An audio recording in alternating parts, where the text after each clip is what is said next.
News360 Headlines is brought to you by Flamingo Paint, Pepsodent Charcoal and Pepsodent Herbal. EcoBank. Investigative committee reporting to Akosombo Dam spillage reveals critical lapses in Ghana's disaster response system.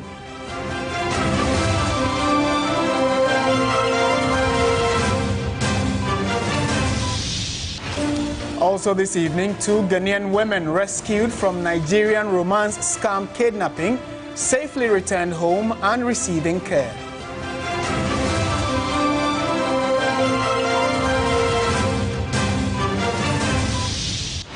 In business news this evening, economists warns against excessive importation of finished goods as the city strengthens, urging increased machinery imports.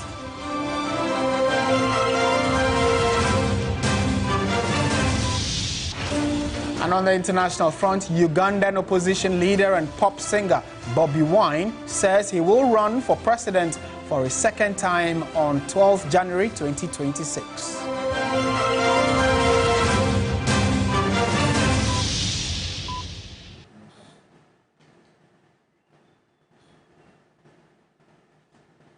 We are live around the world on 3news.com. We are always excited to hear from you on the many stories we have for you tonight. In the details this evening, the committee tasked by Minister for Energy and Green Transition to investigate circumstances that led to the spillage of water from the Akosombo Dam in 2023 has found that lack of disaster preparedness plans affected the emergency response process. This is contained in a 126-page report submitted to the minister. The committee also found that the spillage was primarily caused by releasing approximately 8 million acre-feet volumes of water from the Akosombo Dam to prevent the dam's destruction due to high reservoir water levels. Other contributing factors included unprecedented rainfall due to climate change and human activities exacerbating flood risks. It noted that while there were efforts to provide immediate assistance, poor interagency collaboration and communication gaps hindered response effectiveness. NADMO and MMDAs were also inadequately resourced and not fully prepared. It noted that breaching the dam could have resulted in a catastrophic chain of events in the country.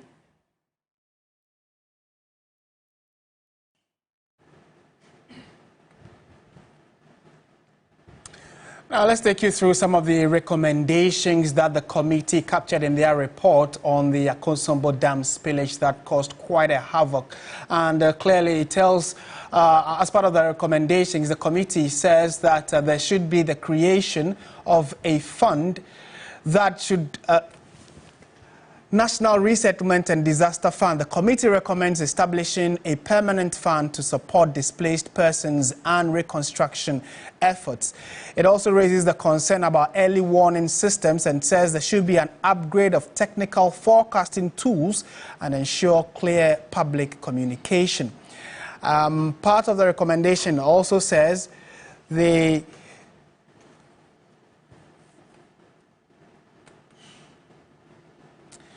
should be a move beyond temporary shelters to planned communities with infrastructure. And it touched on the issue of environmental safeguards and says there should be a review and upgrade of dam operation protocols to minimize future spill impacts.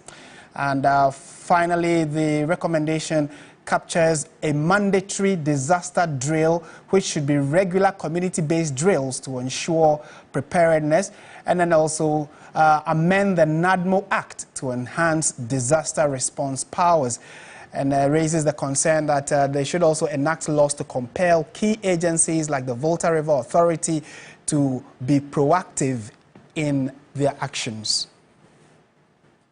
Meanwhile, President John Dramani Mahama, while delivering an address on Wednesday, May 7, to mark his 120-day social contract, warned the leadership of the Volta River Authority that a repeat of the devastating 2023 floods from the Akosombo and Bole Dams spillage will result in their resignation or dismissal.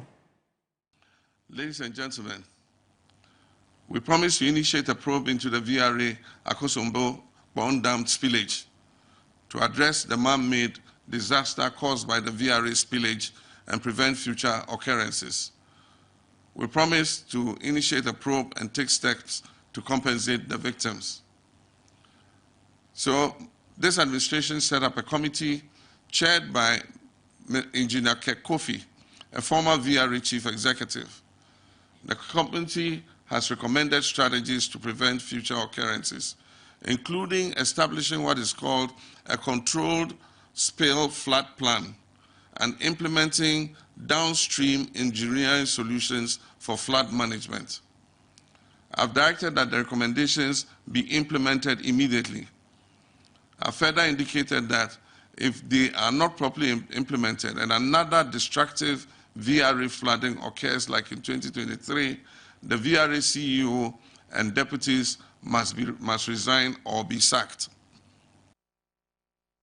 In more news tonight, the embattled former Director General of the National Signal Bureau, Kwabena Edubuahin, has been defending his innocence against allegations of financial impropriety.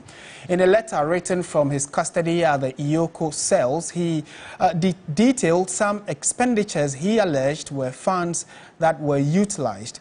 In the letter, dated the 5th of May 2025 and addressed to the National Security Coordinator, Mr. Edubuahin asserted that some of the funds he is accused of misappropriating were utilized to cover allowances for members of parliament. Mr. Edubuahin's letter alleged that 8.3 million Ghana cedis was reportedly allocated to an opposition party for procuring communication equipment to support election result collation. The letter also alleged that 5 million Ghana cedis over that amount was allegedly paid to the special aid of the president-elect for the purchase of high-end vehicles, including a Nissan Patrol Platinum, a 2024 Nissan Patrol Titanium, and a 2022 Land Cruiser GXR. That particular letter from the cells has caused a stir. Let's try and get some perspectives on this and reactions from Dr. Tanko Computer, who is the Deputy Director of Elections and IT of the National Democratic Congress. He's joined us via Zoom for a quick chat on this. Doc, good evening and thank you for your time. Good evening, my brother and my sister. Let me say good evening to your cherished viewers. All right, let's unpack the issues. First of all, Mr. Edubuahin is alleging that political parties, and it's supposed that the NDC will be part of it, were given some amount of money to purchase equipment to use to collate their results. Did the NDC receive any such money? No, the NDC never received anything from that gentleman. It's total lies. In fact, brutally lied. The NDC never received any dime from him. Does it even make sense to anybody to think that a ruling party will finance an opposition party coalition system to defeat the ruling party? Does it make sense? No, does it just make sense to anybody? They just threw out some gauntlet and expect everybody to fall into that trap. Well, they have their parties they were supporting. We are aware of the parties which were in line with the NPP. They claim to be opposition parties, but they didn't see the need for NPP to leave power. So they were supporting NPP every day, even at IPAC. We will go to IPAC and to be like NDC against Electoral Commission, NPP, and other parties. And the parties were always speaking for NPP. So, and they were also opposition parties. So if he says he bought equipment for them and other thing, he knows the people he's talking of. Just last week, they went on demonstration and supported the NPP in their demonstration. For the NDC, nothing of that sort. We didn't even need anything from them to defeat them. Okay. We had our game plan led by Dr. Omani Boama, and we did it perfectly. We used our internal mechanism, we organized ourselves very well, and defeated them. We didn't need anything from his reference is for the 2020 and 2024 elections, that for both elections, some amount was given to parties. You mean for both elections, you didn't receive anything at all from the National Signals Bureau? I am speaking for the 2024 elections. which I participated fully in scheme of things as a Deputy Director of Elections and IT. How about the 2020? Do you know if the NDC received anything for the 2020 elections, maybe? I don't know anything about it. In fact, I worked as a member of the directory there. I was not in leadership, but I can assure you, at that point, I don't think the party would have received anything. The basis is this. Why would a ruling party refunding an opposition to defeat it? Doesn't make sense to anybody. No, but the National Signals Bureau is not an MPP, offshoot. It is a system for the country. So if you say it is like the government or the MPP, it raises its own question. So you didn't receive anything at all, as you're indicating. I am saying that, my brother, the Signal Bureau at that time was led by MPP. MPP fanatic was appointed as the head. Right. If you look at all the National Security Bureau at that time, was led by Dankwa Institute appointees. They were heading National Security, BNI, and then the Signal Bureau. All these people were MPP apparatchiks. It was to be in their interest that MPP will continue to be in power and they will continue to mess up the country. Okay. Do you think they would have been funding NDC to come to power and be prosecuting them with all the ills we're doing? It just didn't make sense. They should come again with some new lies and stop this one. It doesn't make sense to anybody. Right. And how about this particular one? And for this one, he was a bit more specific as to who the recipient was. He says that an amount of over 5 million Ghana cedis was used to purchase 3 vehicles, and he was specific on which vehicles they were, and it was handed to the special aid to the president-elect. So that is in reference to 2024. What does the NDC say about this, knowing that the president-elect was then former President John Dramani Mahama, who is currently the president now? I said this man is being prosecuted. So he just sit down, anything that comes on his way, he threw it out there. You see, there are traces. There are traces of everything that happens in their previous listing. It's not about by mark of work or just going and write things, being guided by his lawyers or anything to throw things out and thinking that that will solve the problem he's going through. By now, his lawyers should have been advising him to go for a plea bargaining. Plea. Because if they don't plea, he's likely to go in for 25 years. Okay? And instead of them to do that, they are trying to muddy the water by just throwing people's name out there. It won't stop the Attorney General from prosecuting him. And Doc, the Attorney General will pursue and make sure that justice is served. Doc, sorry for butting in, and maybe my final question would be that, have you, perchance, spoken to the aide of the president-elect to ascertain whether there is any veracity, any verification on this particular allegation that Mr. Dubois is making? My brother, with the training and education I've gotten over the years and the experience, why should I speak to the aide of the president? When this thing is a bare fact lies, you will just look at it and see that what the person is telling doesn't even make sense to anybody. And then they just threw out something, and we have to be doing firefighting, fire fishing, and go to desert and be fishing in the desert. That is what we are trying to do. Okay. So what the man just said, we should go firefighting and fishing in the desert, asking questions about things that doesn't even make sense to anybody. Right. Doc, this is a man who is already, in cells. And why do you think that somebody who is going through prosecution would want to, for lack of a better expression, lie and paint the current government in bad light? Well, I'll give you an example. In fact, go and watch Amatakwe prosecution case during the PNDC era. Amatakwe painted a lot of senior PNDC officials trying to rob them into his case, thinking that if he added those people's names, it could save his life. But when he realized that the lies that he told against those senior officers was not washing, last minute he confessed and said they were not part of his deals. He did it by himself. He just used the era at that time, the euphoria at that time, to cause those dastardly acts.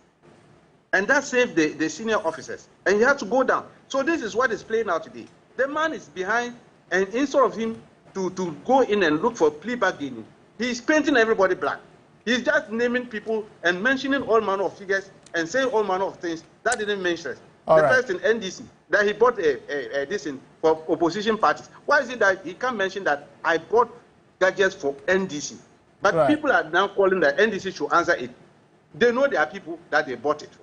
Okay. And that's why I'm saying that he should have been specific, and then we will point it out. And I'm saying that when he goes at that tangent, he's just throwing out allegations and painting people black and expects that people should come and be answering it. I think this man should be dismissed completely with all his life and let him face the music in court. Let them face it and prove it there.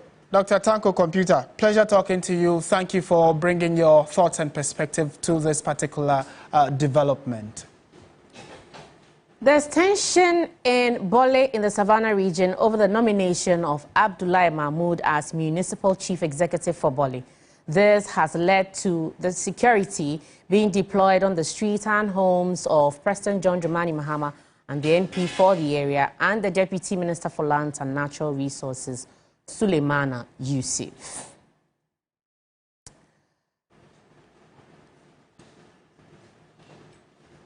Let's get more on this unfortunate development. Our Savannah regional correspondent, Christopher Mwako, joins me via Zoom. Chris, good evening to you. Now, bring us up to speed on the situation in Bole currently. Yes, so Ayisha, I must say that the situation has been brought under control by security personnel in the Bole community. Earlier, some disgruntled youth of the Arise Bole youth group besieged the residence of the Member of Parliament for Bole and Deputy Lands and Natural Resources Minister Yusuf Suleimana and the residence of His Excellency John Dramani Mahama as part of their protest earlier today. But security officials were able to bring the matter and the situation under control. And as we speak, some relative calm has been restored in the Bole community. So, Chris, what exactly are the youth agitated about? Have you been able to find out? Yes, so for them, the nomination of Abdullahi Mahmoud did not go down well with them, and that they want the president to re-nominate someone. And these are the reasons they have been given since Abdullahi Mahmoud was nominated by President John Dramani Mahama. One, they believe that the Bole municipality has been left behind over the years, and so they needed someone who is from the Bole community and understands the terrain and can influence development into the area. And according to them, the nominee is not well known or popular in the area, and so he will not be able to influence the needed development that they have been yearning for. The second reason is that it has to do with traditional land dispute. You know, Bole is a cosmopolitan area, and so there are other minority tribes in the area. And so they believe that the nominee over the period has been writing some things on his social media platform, which they believe that could have triggered some conflict between the Gunjes and the Mu people. And so if he's given the opportunity and confirmed, it means that when he comes, there could be a possibility of some conflict between the two ethnic groups. The last one is that they believe that he's not accessible and did not play any key role in the 2024 general elections. And so the president should not have considered him. But in all this, they petitioned the Bole and registering their displeasure and also indicating that if it is the nominee, they are going to make the area ungovernable for him. However, a counter group in the Bole enclave is also saying that the president has made his nominations. They should allow the process to go on. If assembly members fail to confirm him, then the president can re-nominate someone. But if he goes through, then it means that the people in the Bole area want him to come and do the work. So on Monday, the confirmation process is likely to take place after it was earlier on suspended. The information I am picking right now is that on Monday, the assembly members are likely to go to the assembly to see to his confirmation. Right, Chris. So definitely we'll come to you on Monday for more on that one. Christopher Marco is our Savannah regional correspondent, bringing us up to date on some tensions in Bole. The two Ghanaian women are the center of the recent kidnapping case involving a romance scam orchestrated by some Nigerians have been transported back to Ghana. According to the Criminal Investigations Department of the Ghana Police Service, both Evelyn Sewa Kunedu and Anastasia Beidu are in stable condition and will receive the necessary medical attention. George Queening reports. The rescue of both women was made possible through a collaborative effort between the Ghana Police Service, the Nigeria Police Force, and the National Signals Bureau. In the last briefing on May 6, the police CID revealed that 8 suspects were arrested in both Ghana and Nigeria during a joint operation linked to the kidnapping and trafficking of the women. Following their return to Ghana, both women will go through standard police procedures and provide statements to support ongoing investigations. As we stated then, arrangements were underway to safely transport the victims back to Ghana. I am pleased to confirm that at 1:45 p.m. today, on an Africa World Airlines flight from Abuja to Accra, I received the victims at Kotoka International Airport. They were accompanied by an official of the Research Department of the Ghana High Commission who confirmed that they were actually the victims we were expecting, and she's here with us today, as she's been introduced earlier, to prove that she actually came with them. Both women are in stable condition and will receive the necessary medical attention.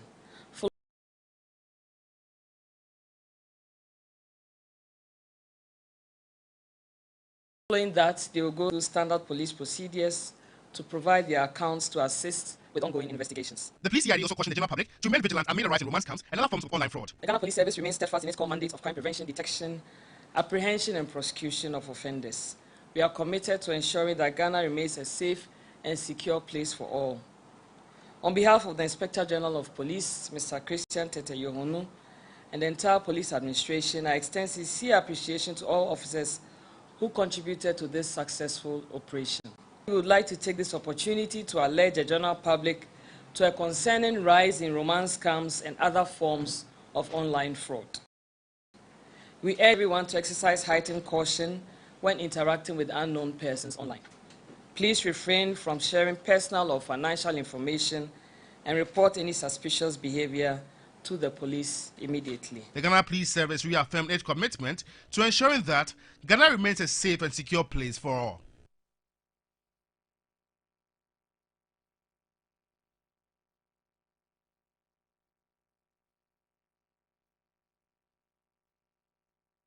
In more news this evening, the managing director of the produce buying company PBC says special audits will be carried out into the activities of previous managers which have contributed to the current challenges facing the company. This follows strict instructions from President John Dramani Mahama to turn around the fortunes of the company, which has been plagued by high levels of debt. SIGA is facilitating discussions to revive the produce buying company. Once Ghana's dominant cocoa purchaser holding a 30.88% market share in 2016, the produce buying company now stands on the verge of collapse. With debts exceeding 300 million cedis, widespread staff resignations over unpaid allowances, and threats of asset seizures, many are left wondering what comes next. But under new managing director Asiedu, efforts are already underway to revamp the company. The President, His Excellency John Dramani Mahama, having a lot of interest in PVC, have set a committee to be chaired by the Chief of Staff with the major shareholders to look into the activities of PVC, which obviously our indebtedness will be part of it. By a year time, PVC should be on its feet running, not walking, running. Addressing the current state of the company, the new managing director revealed that a forensic audit is underway and any wrongdoers will face the appropriate consequences. I will institute a forensic audit in PBC's activities. It is not a forensic audit to which hand, but it's a forensic audit to give me a clue of the causes of PBC's woes. I'll be very fast to admit that if indeed the current state of PBC is as a result of mismanagement from some individuals or persons or greed attitude, trust me,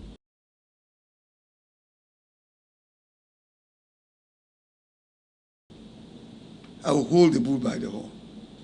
The law will take its own course. So that it will set as an example to my regime that when we are also living, same would apply. So the Ghanaian taxpayer will be comfortable. We will not keep wasting government funds all the time. In the meantime, meetings are ongoing with the Finance Ministry and creditor banks, a move expected to restore confidence among shareholders. Away from that, the United States Embassy in Ghana has cautioned visa applicants against providing false information and using middlemen in their application process. Consul General of the U.S. Embassy, Elliot Fertig, in a media interaction, noted that the U.S. visa application process has been improved to ensure applicants are served in time. Taking the media through the physical process of what applicants are likely to experience at the U.S. Embassy, consul officers indicated that the current system is a marked improvement over previous times. According to the U.S. Consul General, about 25,000 visas were issued to Ghanaians in 2024 out of over 61,000 applications. Elliot Fertig noted that the services of a new provider had also helped reduce the backlog of visas, which was a major challenge. Last year, we handled a record number of visa applications. We processed more visas than we've ever processed before. That 61,000 was a record. The U.S. Embassy issued about 25,000 visas to Ghanaians to come to work, to study, or to visit in the United States. The problem is that demand has surged even beyond our capacity to handle the number of people who want to visit the United States. To enter the United States, visa applicants and visa holders must follow our laws. He outlined steps applicants must follow to enhance their chances of acquiring a visa. Whenever someone has a visa interview, I tell them to keep in mind a few things. First, the visa interview is going to be fairly short, 2 to 3 minutes. We have to process a lot of people in a short amount of time, and that means we have to make decisions quickly during the visa interview. Second, the officers make their decisions primarily based on what you say during the interview. This is important because, in general, the officers very rarely look at the documents you bring. You should be prepared with documents, but it's a common fallacy that it's the documents that are going to make the difference in whether or not you get the visa. That's not true. It is what you say to the consular officer that is going to be the primary basis for the decision. If you do not tell the truth to the consular officer, or if you present false documents, you will not get the visa, and you will not, and it is possible. Ghanaian statesman and founding member of the New Patriotic Party, Dr. Nyaho Tamaklo, has lauded President Mahama for fulfilling some of his 120-day social contract promises to Ghanaians. Speaking in an interview with TV3 during the launch of his second book, he urged the president to take tough measures in the fight against mining in forest reserves and water bodies. The over 700-page book contains Ghana's political history from a first-hand experience of the veteran and statesman. It is to serve as a reference guide to academia, students, and future generation for information and clarity on the country's checkered history. Author of the book, Dr. Nyaho Tamaklo, said the detailed accounts of his personal journey and that of Ghana would serve as a motivation to the youth. This book means a lot to me, and I wrote it purposely for the youth. It appears there have been a lot of distortions in our history books. The true state of what happened have not been reported. I feel that there are certain things that the youth must know, particularly during the military regime. The statesman and founding member of the opposition NPP also lauded President Mahama for delivering on his social contract to Ghanaians. John, so far, I think 7 is okay for him. 7 out of 10. So far, what they have done. But you can see that a lot is happening on the economy. And also, what I like so far, you see the ministers are doing their best. That's things that we saw not quite long ago appears not a person. So I think, and he has control. It appears he has enormous control over his ministers. And now the Achimota Mall has kicked off its maiden edition of Charity Donation Drive. The initiative aims at supporting and empowering children and less privileged communities. For about 10 years, the neighborhood retail center has been the home of goods and services to consumers and source of income for retail businesses. The mall, as part of their community-centered activities lined up for the year, donated goods of various types to the Haven of Hope orphanage located at Amansamai, Kotoku. Achimota Retail Center, popularly known as Achimota Mall, thought it wise to give back to the community it finds itself in. So this is our maiden edition of our charity drive. We are looking forward to giving back to society, and so today we are here at Haven of Hope Orphanage Home, and we are looking forward to doing this a number of times in the year. And so we would want to thank all our shoppers who donated to make this drive a possible one. Haven of Hope Orphanage has been home to more than 500 children since 2002. The thing that they brought, we are so much grateful, and then we cannot talk about because they brought a lot of things to the home, which will be very much helpful to the home. These children need support because there's so much expensive taking care of them. Achimota Retail Center is located off the Accra-Nsawam Highway, close to the St. John's Grammar School.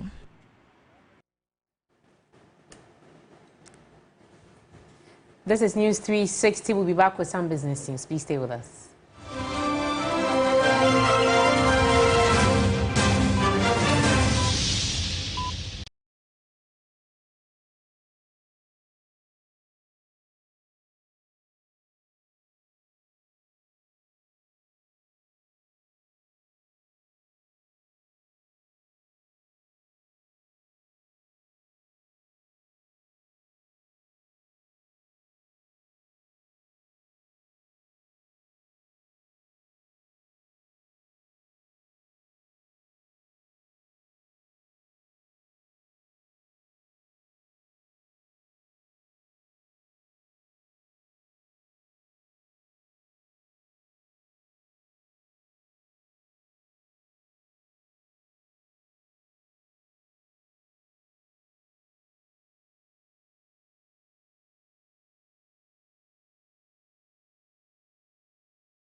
Thank you for staying with us. Let's now bring you some business news. A senior lecturer at the University of Professional Studies, Dr. Eric Boachiadom, has cautioned against increased importation of finished goods as the Ghanaian cedi strengthens against the US dollar.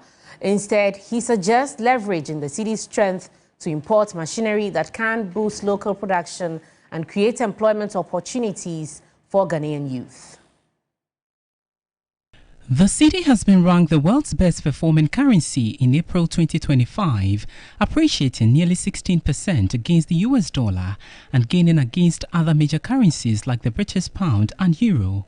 The surge is expected to bring relief to the economy, help curb inflation and boost consumer confidence. The cedi's stability has given businesses predictability and room to plan. However, finance expert Dr. Eric Boachiadom cautions against using the stability to increase finished goods imports, instead advocating for imported machinery to boost local production. There are two sides that I think the government should look at. Don't just rely on the cedi stability to drive import of goods that can be produced locally. The local industry should still be strengthened and take advantage to import rather machineries and farm inputs to boost agriculture and support industries.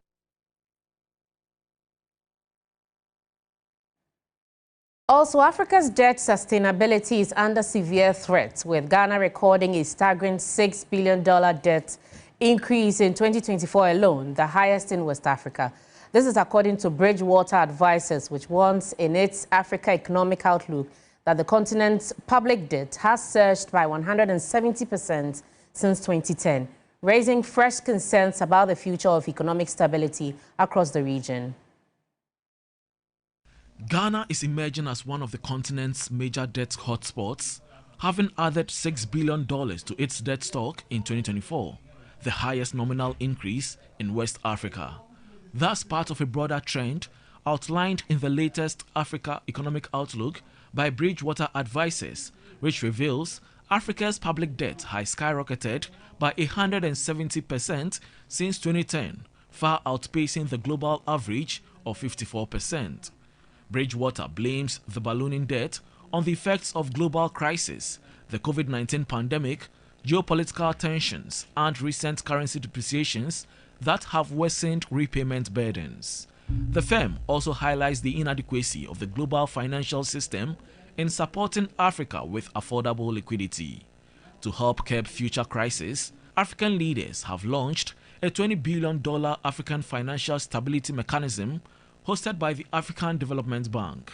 The fund aims to offer concessional loans to reform committed countries and could save the continent about $20 billion by 2035. Still, analysts stress that the fund alone won't fix the problem.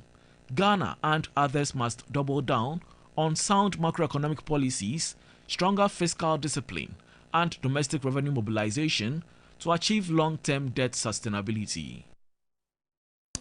In some more business news this evening, the Ghana Shippers Authority is calling for collaboration between all stakeholders within the shipping and haulage industry to address perennial challenges affecting cargo handling and transportation along Ghana's transit routes.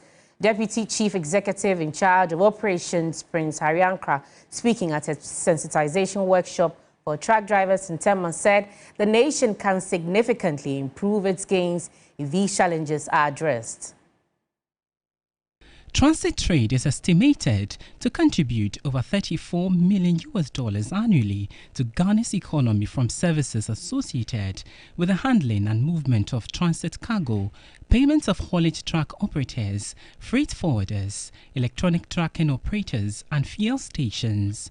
Despite these benefits, the sector is bedeviled with numerous challenges which threatens the sustainability of these gains. Ghana's transit trade is beset with myriads of challenges that threaten to erode the gains made over time as the preferred corridor in the sub-region. Transit operators have reported issues such as high charges by service providers, incessant port delays, high haulage costs, numerous checkpoints, deplorable road trap conditions, lack of rest stops, and other non-tariff barriers. The Deputy CEO called for stakeholder engagements to find lasting solutions to the challenges. Government, on its part, has enacted facilitation of transit trade in the Ghana Shippers Authority Act 2024, Act 112, to strengthen the authority's arm in streamlining processes of service providers and stakeholders for the benefit of all players in the industry. Accordingly, Act 1122 empowers the authority to approve charges and shipment conditions of shipping service providers and to ensure compliance. We are confident that this legal framework will further contribute to improving service standards and reducing the cost of doing business at Ghana's ports. And now let's take a look at the forex and commodity markets.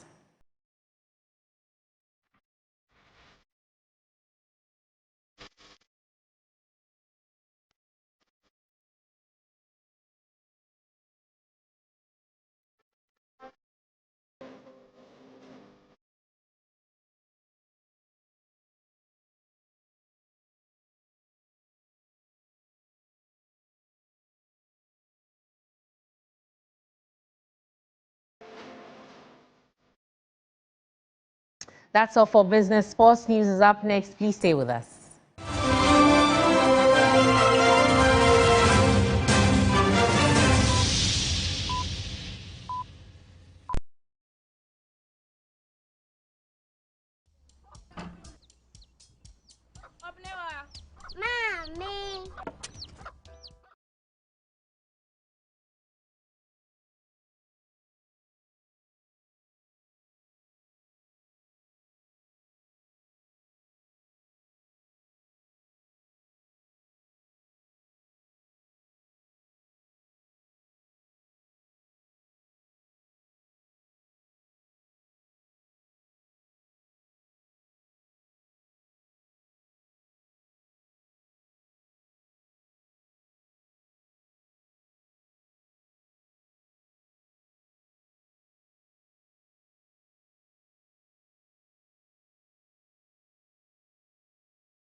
Sports segment is brought to you by Sasso insecticide spray and coil.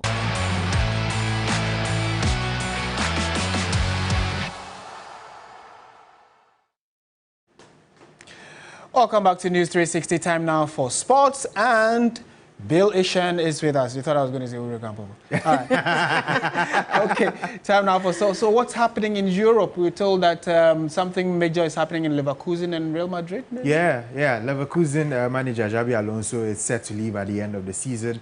It's been confirmed, it's been announced, and he's been linked with a move to Real Madrid, a club he's played for. Very likely. All right, let's get the details. All right, let's first begin from the tragedy that is May 9th. Honorable Kofi Adams shared his reflections during the 24th anniversary commemoration of the May 9th stadium disaster, describing the tragedy which happened between Asante Kotoko and Hartlepool fans as one that should never have occurred and one that must never be allowed to happen again, regardless of the circumstances. Now, he cautioned against the recurrence of even minor incidents in sports that could escalate into conflicts between groups. Here this morning to commemorate the May 9th incident in 2001. We must not only be commemorating the day, but we must be reminding ourselves as club owners, as technical team members, as fans of various clubs and lovers of football, that whilst we chant and support our teams, we must not move these chants to the levels of what? Violence. Never again should a soul be lost. Now let's move on to some other stories. The race for a third slot in Premier League qualification is underway, with Coventry City currently locked in a battle with Sunderland. Now, former Black Stars assistant coach George Boateng has tipped his former club, Coventry City, to secure qualification into the Premier League. Now, Coventry finished 5th on the EFL table this season and are playing in the playoffs. I'm leaning more towards Coventry to have the advantage because I really feel that in the playoffs, you can't just pick your form. You have to be informed going into the playoffs. Then things happen automatically. And Coventry is in good shape. Coventry have, even though they've had a difficult start when I was there, they've all managed to pick up the performances, and the individual mistakes is a lot less. And therefore, they've now managed to get into the playoffs, and they deserve it. And based on the way they performed under Frank Lampard, they deserve to be where they are. So hopefully, 2 more games, and then they can, get to the playoff final. 2 years ago, they lost the playoff final to Luton Town. So I am sure that second time around, if they get that opportunity, they would know how to handle such an occasion at Wembley. Well, that was George Boateng, the former assistant coach of the Black Stars. But before we go into the Xabi Alonso story, that is some news coming from the US, that is the passport. And Elliot Fertig has stated and has advised Ghanaians to follow due process in applying for passports and for visas for the 2026 FIFA World Cup. Remember that this will be happening in the USA, Mexico, and Canada. President Trump and Secretary Rubio have specifically talked about how proud they are that the United States is hosting the World Cup. And since I am sure that the Black Stars will qualify and increase the number of people, Ghanaians who want to go watch them play in the United States is committed to making sure that we have the capacity to process the people who are interested in applying and interested in traveling. Now, of course, applicants will still have to show that they are qualified for the visa before they can travel, and that we really want to encourage those who are interested in following their teams in the World Cup to come to the United States for a short visit, watch the team, and then go back home. Of course, you should remember that Ghana is in pole position to qualify for the 2026 World Cup, and so eyes will be on getting those visas for the USA, Canada, and Mexico. But let's go to Xabi Alonso because he has said that he will leave Bayer Leverkusen at the end of the season ahead of his expected return to Real Madrid as head coach. The Spaniard confirmed his widely anticipated exit in a press conference ahead of Sunday's final home game of the season against Borussia Dortmund, which will now become a send-off for Leverkusen's departing coach. Alonso has emerged as one of the brightest coaching prospects in Europe since taking over at Leverkusen in 2022 and was a favorite to take over at former club Liverpool after Jurgen Klopp's exit before Arne Slot was appointed.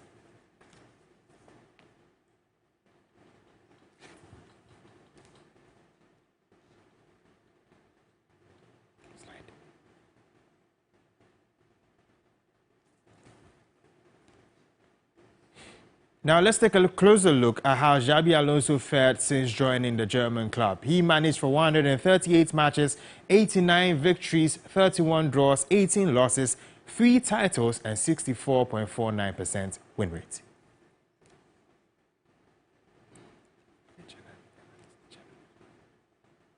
Now, German journalist Bjorn Nass looks at how Xabi Alonso's exit will impact Leverkusen and his potential move to Real Madrid this summer.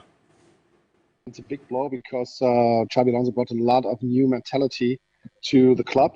We were always the runners-up of the league, the all-time second.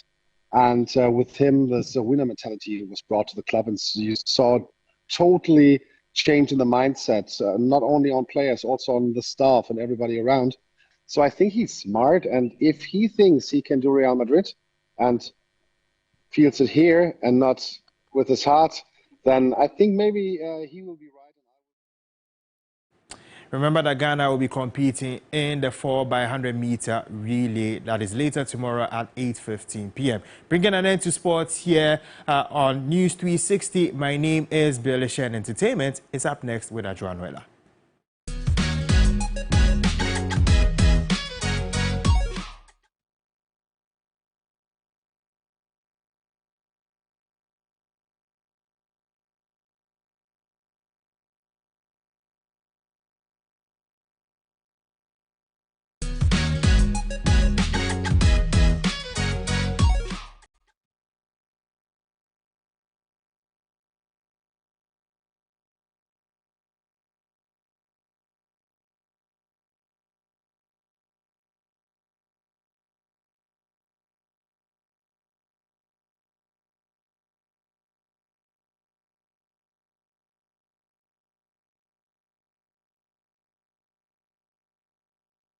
Well, good evening. Let's get into some entertainment news here on News 360. My name is Noella Donko. Now, speakers at the TGMA Masterclass, including notable Ghanaian creative entrepreneurs and music producers, have urged artists to critically examine the business side of their music careers and engage qualified professionals to manage it effectively. Now, they emphasize the need for artists to move beyond depending solely on friends and family and instead invest in experienced professionals who understand the complexities of the creative industry. Part of the lead-up to the main award ceremony, the organizers of the Telecel Ghana Music Awards hosted a masterclass aimed at equipping industry players with insights on pressing issues facing the creative industry and exploring sustainable solutions. Under the theme, From Passion to Profit, the masterclass focused on key areas such as navigating industry policies and regulations, leveraging creativity for social change, and launching and scaling creative businesses. The event drew participation from a wide range of stakeholders, including creative entrepreneurs, artists, talent managers, and industry experts. With respect to the creative space, I think for as long as there are problems and there are issues, we need to be able to engage and consistently find ways and means to be able to address these issues, because the creatives, a powerhouse of a lot of creative stuff, unfortunately, they are not able to monetize. Sometimes there are structural problems, and we need to be able to find solutions to these things, you know. So this particular masterclass underscores one of the biggest dips we have in our system, the fact that we don't have syllabuses addressing the business aspect of the creatives.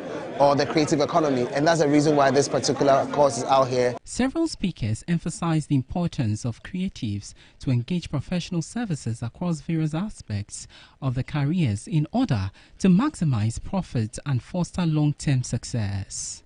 Professionals, seasoned professionals, to be at the helm of affairs to help steer the industry in Ghana, to build it into one that becomes sustainable and rewarding to all practitioners across the entire value chain of music. It is very important for everyone in the industry to actually know how to monetize the music that we're doing and how to make money off it. Now, before we go, I'd like to bring your mind to the fact that we have a schedule change. So your popular Saturday night program, that is PM Extra Reunion, will be aired on Friday night, that is tonight, right after the bulletin, 8 p.m. instead of on Saturday. Now, this is to make room for the live coverage of the Telecel Ghana Music Awards. And so regular programming resumes next week. And so that means next week we're going back to Saturday night. And then we apologize for any inconvenience. Tune in tonight, right after the bulletin, 8 p.m. to catch up on the excitement and the fillers. And so before I go again, tomorrow, live on TV3 from 6 to 7 p.m., we're going to be showing the Ladies Circle right from the Grand Arena. And then from there, 8 p.m. through to the end of the program, we see your Telecel Ghana Music Awards aired live on TV3. My name is Noella Donko. Do have a good evening. Let's now bring you international news. Ugandan opposition leader and pop singer Bobi Wine says he plans to run for president for a second time on 12 January 2026. He criticized the West for not speaking out more against gross human rights violations in the country. Wine, 43, whose real name is Robert Kagulanyi, will be challenging long-serving President Yoweri Museveni, 80, who is widely expected to seek re-election. He said that participation in the election will also be a fighting opportunity to further address and expose the regime and to further galvanize the people of Uganda to rise up and free themselves. Wine came second in the last election in 2021, but rejected the outcome, alleging ballot stuffing, falsification of results, beatings and intimidation by soldiers, and other irregularities. And that's how we bring the bulletin to an end. Thank you so much for staying with us for the last hour. I am Martin Asiedu. And I'm Ayisha.